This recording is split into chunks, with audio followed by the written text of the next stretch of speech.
The first hit always comes when you least expect it.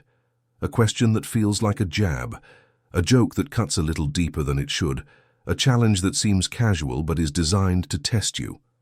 In that moment, everything in you wants to respond fast, to show you are not weak, to prove you are not the one they can walk over. But the truth is, the one who reacts first almost always loses. Power in any frame battle does not belong to the quick tongue or the loud voice. It belongs to the person who can stay still when the pressure is turned up. When you rush, you show that the other person set the pace, they pulled you into their world, they controlled the tempo. The frame is invisible, yet it rules the room, and whoever holds it decides who looks strong and who looks small. Think about the last time someone mocked you in public. Maybe they said something about your confidence, your past mistakes, or even your personality. If you jumped in right away with excuses or explanations, you probably felt the crowd's attention slip from them to you, as if you were suddenly on trial. That is the danger of reacting too quickly. You might think you are clearing your name, but what you are really doing is stepping into the arena they built. The first hit is not meant to hurt you. It is meant to see if you will flinch, if you will expose your need to be liked, if you will show weakness by rushing to explain yourself. The stronger move is always to let the silence breathe, to give the impression that their words barely registered, to show that your calm is greater than their noise. It is in that silence where the real shift happens. The attacker begins to wonder if their jab landed at all, if maybe they miscalculated, if they are the one who now looks emotional. The audience starts looking not at what was said, but at how you handled it. They notice your steady face, your relaxed posture, your refusal to be dragged into drama. They begin to respect your control, because respect is always given to the one who bends the room without effort. You did not fight, you did not explain, you simply held frame, and that alone was enough to win. Every frame battle starts with this test. It is not about facts or logic, it is about presence. The first hit is only a probe, a knock on the door to see if you will open it. When you do not, when you remain still, when you act as if the attack is too small to bother you, you immediately shift the power. The one who hit first looks desperate for a reaction, while you look unbothered, and unbothered is the highest form of strength. From this moment forward, remember the rule. The frame belongs to the one who moves slowest, not fastest. When someone challenges you, the first instinct is almost always to react. You feel the need to explain, to defend, to make sure everyone in the room understands your side. It feels natural because you think clarity will protect you. But in reality, the very act of explaining shows you are already on the back foot. The moment you react, you admit that their words had weight. You show that they touched you enough to demand a response. And that single move shifts the balance of power away from you. The attacker now knows they set the tempo and you followed. It no longer matters how good your explanation is. The frame has already been lost because you allowed someone else to lead the dance.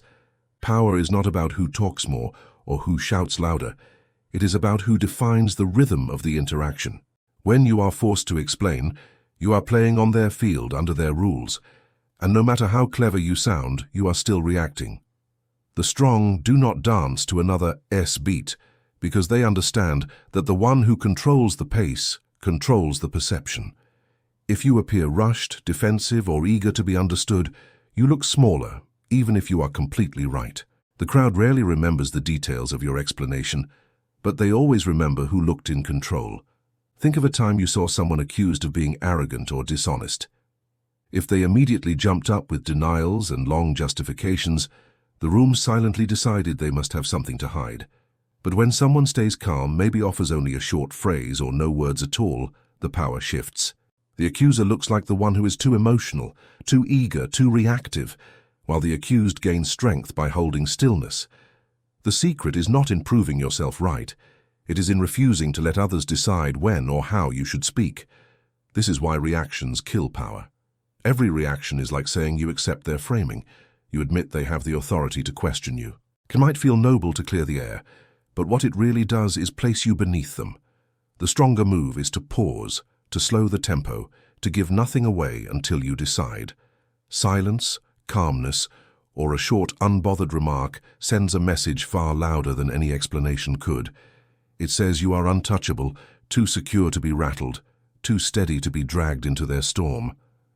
The strongest people are not the ones who win arguments. They are the ones who refuse to be pulled into them. They know every unnecessary word drains presence. Every defense lowers their frame. Every reaction hands away power. So remember this law. Do not explain, do not rush, do not justify. When you stop reacting, you stop surrendering. And when you stop surrendering, you start controlling. Every conversation is more than the words being spoken. It is an invisible arena where power is tested without anyone saying it out loud. When two people talk, the real battle is not over facts or logic. It is over control of the frame. The frame is the hidden structure that decides what the words mean, and once it is set, the outcome almost always follows it. If you let someone else define the frame, even the strongest truth cannot save you, because you are already playing inside their world. But if you hold the frame, even when others throw lies, their words will not stick, because the room accepts your definition as reality. Imagine someone says you are always difficult to work with. If you rush to explain how you are actually cooperative and list examples to prove it, you already lost the frame. The frame is no longer about whether you are strong or skilled. It has shifted to whether you are difficult. And by defending, you accepted that angle. But if you refuse to step into that arena, if you remain calm and respond with stillness or a short phrase like "if that is how you see it," you pull the frame back into your control. The crowd watching will not remember the details of the claim. They will remember who seemed certain and who seemed emotional. The invisible arena always rewards calm confidence over frantic explanation. The frame is why some people lose arguments even when they are right. They do not understand that the conversation is not about truth, it is about perception. Whoever shapes the meaning of what is happening owns the outcome. In business, in relationships, in negotiations, the person who holds the frame decides whether the interaction feels like an attack, a debate, or an opportunity. If you allow others to define you, you shrink. If you hold the frame, you expand, because people look at you to decide how they should feel about what just happened. This is why silence is so powerful. When you do not rush to explain, you force others to fill in the blanks. Most of the time, they overestimate your confidence and underestimate their own control. They start doubting their words. They start adjusting their tone. They even start defending themselves without realizing it. You did nothing but hold the frame, yet the entire room shifted in your favor. The invisible arena is not won by volume, it is won by presence. To master life's arenas, you must remember this truth. The frame decides everything. If you lose it, no amount of truth will rescue you. If you win it, no amount of lies can touch you. Holding frame is not about fighting harder, it is about standing taller. It is the quiet authority that makes people measure themselves against you without you lifting a finger. Calm is the rarest currency in a world where everyone is rushing to prove, defend, and outshout each other. The person who can remain steady when tension rises becomes the one everyone looks to, not because they said more, but because they revealed less. A calm gaze is not just about eyes. It is about sending a signal that nothing around you has the power to break your focus. A steady voice carries more weight than the loudest scream because people trust what sounds unshaken. A body that does not twitch, flinch, or fidget tells the room you are not under pressure. You are in control of it. This calm does not mean you are emotionless. It means you have mastered your emotions well enough to use them instead of being used by them. Think about the last time you saw someone panic under pressure.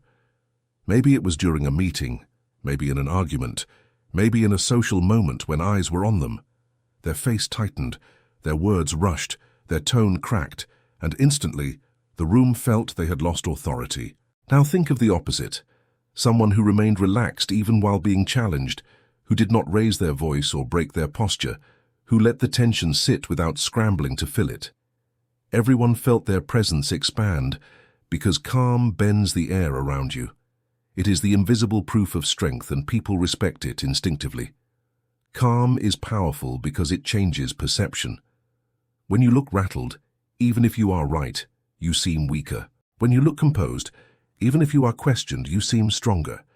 Human beings are wired to follow stability. In chaos, the calm person becomes the leader because they look like the only solid ground. That is why silence from a calm person feels heavier than words from an anxious one. Calm is not just a state of mind, it is a weapon that shifts the frame in your favor without you having to fight for it. To master this, you must train yourself to slow down when others speed up. When you feel the urge to rush your words, pause instead. When you feel anger rising, breathe and hold your face steady.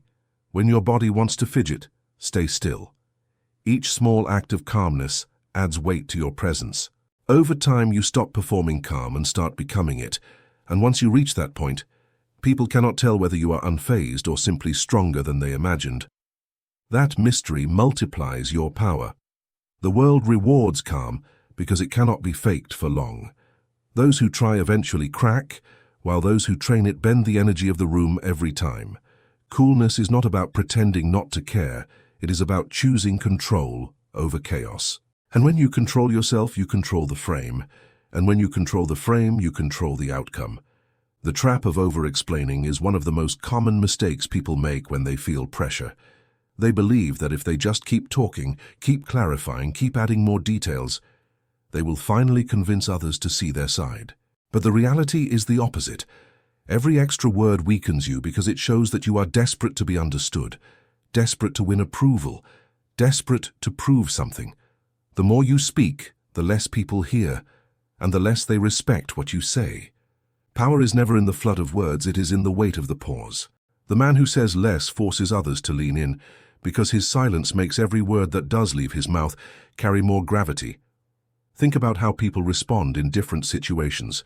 When someone is accused and they spill out a long defense, the audience tunes out. The listener stops judging the truth and starts judging the tone, and the tone almost always sounds guilty. Compare that to the person who says almost nothing, who lets the accusation hang in the air without rushing to clear it, who allows the silence to settle heavy in the room. People start wondering why they are not reacting. They start imagining strength, confidence, and control. The quiet person has not explained anything, but they have shifted the frame by doing less. Silence itself becomes a force. Over-explaining is also a sign of insecurity. It tells people you are not sure of yourself, that you need their agreement to feel steady, that you cannot sit with being misunderstood. Yet the strongest people are always willing to be misunderstood because they know their value does not come from convincing others. They are not afraid of being misread because mystery protects them more than clarity ever could.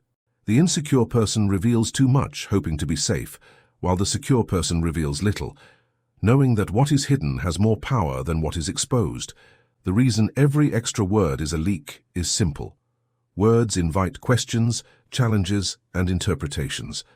The more you say, the more holes others can poke. But when you keep your words sharp, short, and limited, there are fewer openings, fewer weak points, fewer ways for people to twist your meaning. Silence creates gravity because it forces others to carry the weight of uncertainty.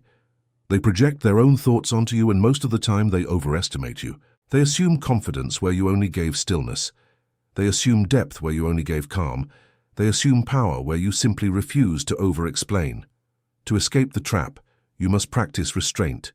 Speak less than you feel. Pause longer than feels comfortable. Let silence do half the work.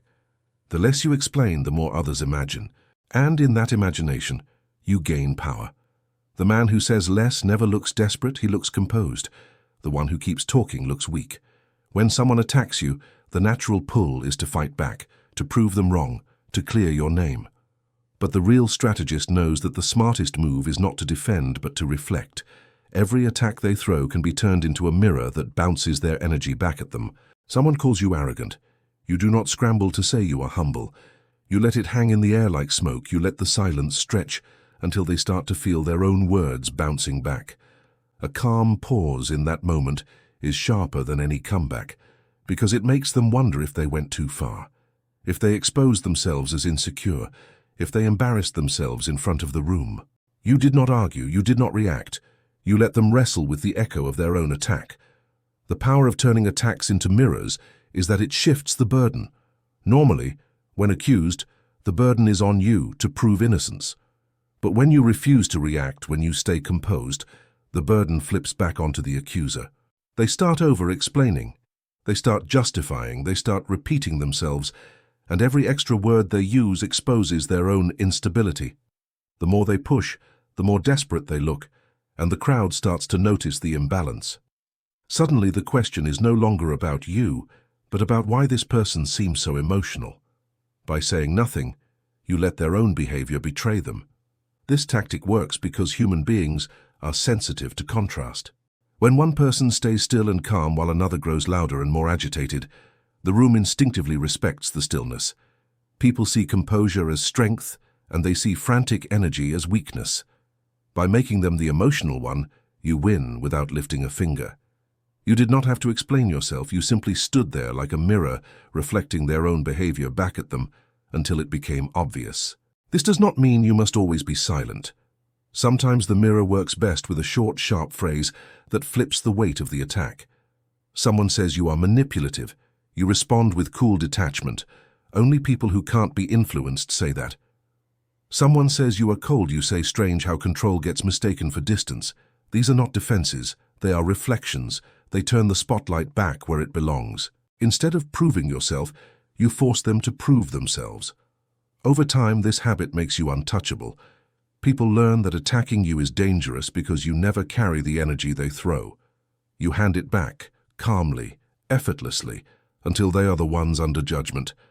The crowd sees them scramble and sees you steady, and that image writes the conclusion for everyone. The truth is, you never need to defeat your enemies directly. You only need to let them defeat themselves. Attacks become mirrors, and mirrors always reveal the attacker. Power in conversation is not about how much you say, it is about how little you can say while still controlling the room. Most people believe long explanations will make them sound smarter, more convincing, more trustworthy, but in truth, the more you speak, the more chances you give others to twist your words. Short phrases cut sharper because they do not invite debate, they end it. You do not need speeches, you need daggers. A calm, that's how you see it, carries more weight than 100 lines of defense because it refuses to step into their frame. A simple noted is stronger than a desperate argument because it shows you are not moved by their attempt. An interesting take disarms the other person because it leaves them with nothing to fight against. Each phrase is short, sharp, unbothered, and it does something rare. It defines the tone without giving them anything to hold on to. These short phrases work because they carry finality. They do not keep the door open for more back and forth, they close it. The insecure person will always try to add more, to explain themselves, to soften the edge of silence with extra words. The strong person understands that silence after a short phrase is heavier than 1,000 justifications. When you drop a calm, think what you like and stop there, you show that their opinion has no power over you. And the pause that follows is where authority is built. Think about the last time you saw someone refuse to take the bait. Instead of fighting, they stayed still, delivered a single calm line and let the silence do the rest. Everyone watching noticed the balance shift. The attacker looked small, almost childish, while the one with the short phrase looked composed and untouchable. This is the psychology behind short phrases. They do not just answer, they declare that you are not entering the game at all. They are not about defense, they are about definition. Even in personal situations, these short responses hold power. When someone says you are selfish, instead of panicking and proving how much you care, you calmly say, if that is how you see it, and move on. The lack of defense makes the other person question their own words. They expected drama, they expected you to fight, but you gave them a mirror of calm detachment instead. That reversal is what makes them stumble. Short phrases work because they are hard to attack. They are clean, simple, and unreactive. The more you master them, the more you realize you never need to win with long speeches. You only need to refuse to lose with unnecessary words. The strongest people carry this habit everywhere. They keep their language tight, their tone steady, and their presence does the rest. The fewer words you use, the more power each word has. That is the secret. There is a strange kind of alchemy that happens in social settings when you refuse to defend yourself. At first it feels unnatural because the urge to explain is strong, but once you hold back, you notice something flip. The attack that was aimed at you no longer sticks. It floats in the air looking heavier than it should, and instead of you carrying it, the people around you start to react. Someone says that was uncalled for. Another points out that you did not even respond. and slowly the crowd begins to protect you while you remain completely still. This is the hidden law of social alchemy. The less you fight for yourself, the more others feel compelled to fight for you. It works because silence creates space, and in that space, people project their own sense of fairness. When they see someone accused and watch them scramble to defend, they feel no need to step in, because the accused is already arguing on their own behalf. But when they see someone take a hit, stay calm, and not react, they feel the weight of injustice more strongly. They feel the pull to balance the scales. By doing nothing, you activate their instinct to step into the arena. This is leverage without effort, a way of bending the room without moving. The reason people step in is simple. They respect stillness. A person who does not react looks composed, controlled, and untouchable, and this contrast makes the attacker look unstable. The crowd shifts sympathy not because of the words spoken, but because of the energy displayed. They see someone rattled and someone calm, and their minds decide who holds power. The calm one gains allies without asking. The emotional one loses ground with every word. Think about moments in your life when someone stayed silent under attack. Did it not make you uncomfortable to watch? Did it not make you think the attacker was going too far? You probably felt a pull to defend the one who stayed still, even if you had no reason to. That is the magic of this alchemy. It makes people want to chase you, to justify you, to shield you, all because you refuse to defend yourself. What would have been seen as weakness turns into mystery, and mystery always attracts protection. The greatest power is when others argue your case while you remain above the noise. You do not look desperate for approval, you look beyond it, and in that gap people rush to close the distance. They protect you because they respect you, and they respect you because you did not beg for it. This is the secret most never learn. The moment you stop defending, the world starts defending you. Social alchemy is not about trying harder. It is about holding still long enough for the crowd to carry your weight. The final stage of holding frame is not about clever words or sharp comebacks. It is about reaching a place where you no longer need either. At the highest level, you do not win arguments because you are never dragged into them in the first place.